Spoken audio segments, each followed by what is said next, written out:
Το υπερσύγχρονο διαγνωστικό κέντρο Health Spot εγκαινιάστηκε στη Μυτιλήνη. Είναι συμβεβλημένο με τον ΕΟΠΗ και μέλος του ομίλου Hellenic Healthcare Group.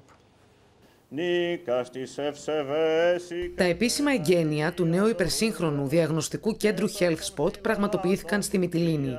Πρόκειται για ένα πλήρως εξοπλισμένο κέντρο που προσφέρει στους κατοίκους και τους επισκέπτες του νησιού υψηλής ποιότητας υπηρεσίες υγείας σε επίπεδο πρωτοβάθμιας περίθαλψης. Στοχεύουμε στην πλήρη αναβάθμιση των διαγνωστικών υπηρεσιών υγείας στα νησιά μας. Είναι συμβεβλημένο με τον ΕΟΠΗ και στελεχώνεται από έμπειρο και άριστα εκπαιδευμένο προσωπικό που σε συνδυασμό με τον εξοπλισμό εχμής αποτελεί έναν κορυφαίων προδιαγραφών διαγνωστικό κέντρο στη Μυτιλήνη.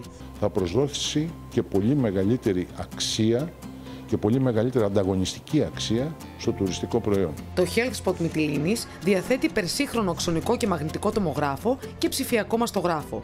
Στο διαγνωστικό κέντρο πραγματοποιούνται υπέρηχοι και ακτινογραφίες με επιπλέον εξειδικευμένες εξετάσεις. Έχει ένα όραμα να εξυπηρετήσει με τον καλύτερο δυνατό τρόπο και στο συντομότερο χρονικό διάστημα όλους όσους έχουν ανάγκη απεικονιστικών εξετάσεων στο νησί. Μέσα από συνέργειες ή από άλλες συνεργασίες με γιατρούς που δεν υπάρχουν στο νησί σε ειδικότητες, να προσπαθήσουμε να καλύψουμε και στα ραντεβού και σε εξετάσεις που είναι όλα μέσα σε ΕΟΠΗ και με προσιτές τιμές.